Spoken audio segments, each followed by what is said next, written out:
Olá, sejam muito bem-vindos. Hoje nós vamos analisar uma obra que propõe uma abordagem, no mínimo, ousada: transformar a leitura dos evangelhos em uma experiência profundamente pessoal, quase cinematográfica. Para conversar sobre o livro A Vida de Jesus 2025, o Evangelho da Prosperidade Eterna, temos a honra de receber o autor, Márcio Bringente. Bem-vindo, Márcio. É um prazer estar aqui. Obrigado pelo convite. E conosco também uma voz para representar a curiosidade e as perguntas do público. Bem-vindo. Obrigado. É um tema fascinante e estou aqui para aprender. Apresentador, Márcio, seu livro parte desta promessa, uma das mais fortes de Jesus. Para muitos, é uma declaração de fé. Para o senhor, parece ser a tese central de tudo. O que há de tão fundamental neste versículo? Exatamente. Esta não é apenas uma frase de inspiração. É um contrato de capacitação divina. É a promessa de que a missão de Jesus não terminou na cruz. Ela, na verdade, se expandiu através de cada pessoa que crê. A proposta do livro é simples. E se levarmos essa promessa a sério, literalmente? O que acontece quando você começa a perceber que essa capacidade já existe dentro de você? E isso nos leva a um problema que o livro aponta. Exato. Márcio, com todo o respeito, para muita gente a Bíblia soa como um livro de história. Eventos incríveis, mas distantes. Como é que se transpõe essa barreira de 2000 anos? Essa é a pergunta-chave. A distância não está no tempo, está na forma como nos conectamos com a narrativa. A informação por si só raramente transforma. A experiência, sim. O livro foi desenhado não para ser lido, mas para ser vivido. Perfeito. Para entender essa proposta, vamos seguir o roteiro da sua obra. Começaremos com o evangelho experiencial, depois a técnica do você imersivo, a redefinição de prosperidade, a promessa de obras maiores e, por fim, o chamado prático, a transformação. Vamos então a este primeiro ponto, Márcio. Sair da leitura passiva para a participação ativa. Como isso funciona na prática? Pessoa com dúvidas. E aqui chegamos a um termo que chama atenção no seu método: hipnose conversacional. Isso pode soar um pouco forte, talvez até controverso para um texto religioso. O senhor pode explicar o que quer dizer com isso? Claro, e é uma ótima pergunta, pois permite esclarecer. Esqueça a ideia de pêndulos ou perda de controle. A hipnose conversacional, ou ericksoniana, é a arte de usar a linguagem para convidar a mente a baixar suas defesas. É falar diretamente ao coração, ao inconsciente.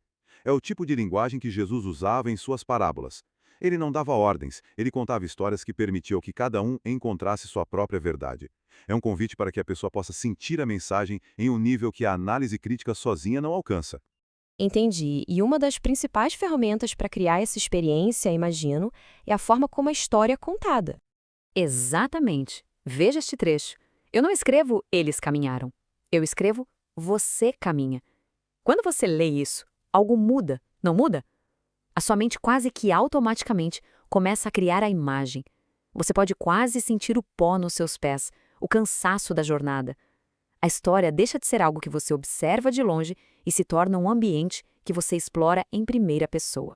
Pessoa com dúvidas? Então a imersão não é apenas sensorial de estar na cena, mas também emocional e reflexiva? Precisamente. O objetivo não é só te colocar lá, é te fazer a pergunta fundamental: e você? Ao ver a fé inabalável de Maria, a narrativa te convida a olhar para dentro e questionar: onde está essa fé em mim? A história se torna um espelho para a sua própria jornada espiritual. Então a intenção final é essa: transformar quem lê de um mero espectador em um participante ativo no seu próprio processo de crescimento. Um discípulo em tempo real. Alguém que não apenas aprende sobre Jesus, mas que aprende com Jesus, caminhando ao lado dele, capítulo por capítulo. E isso nos leva a um dos conceitos mais importantes do livro, Márcio: a prosperidade eterna. Se me permite, a palavra prosperidade associada ao evangelho é um campo minado.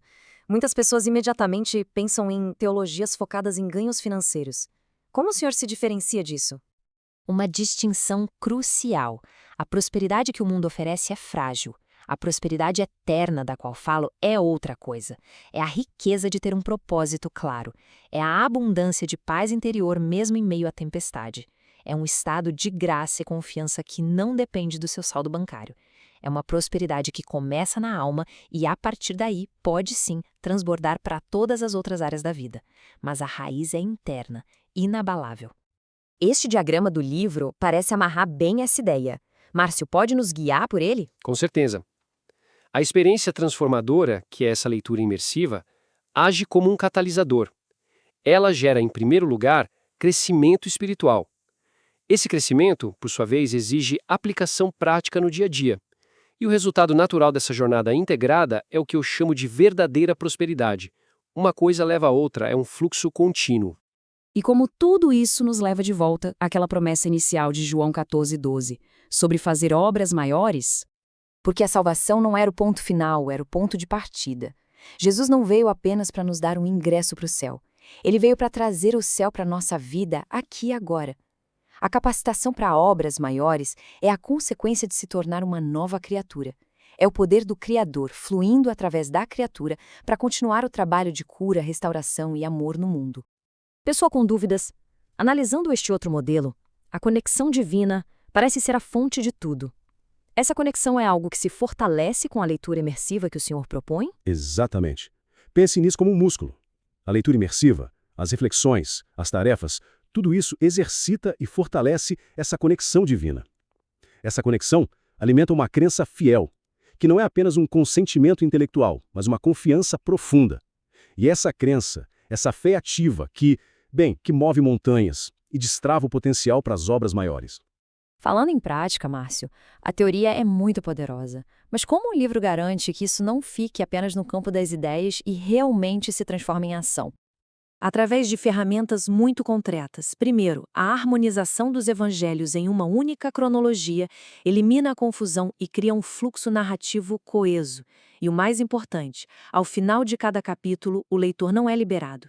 Ele recebe perguntas que o forçam a olhar para si e, em seguida, tarefas práticas que o convidam a fazer algo com o que acabou de aprender. É a ponte entre a inspiração e a ação. Apresentador como este exemplo de tarefa, a jornada da intercessão fiel. Sim, é um método simples e poderoso. Em vez de uma oração vaga, você é guiado a identificar uma necessidade real, a articulá-la por escrito, o que já é um ato de foco e fé, e, por fim, a expressar ativamente sua confiança no resultado. Isso transforma a oração de um simples pedido em um ato de cocriação com o divino. Apresentador Márcio, para finalizar, o livro termina cada reflexão com perguntas penetrantes como esta.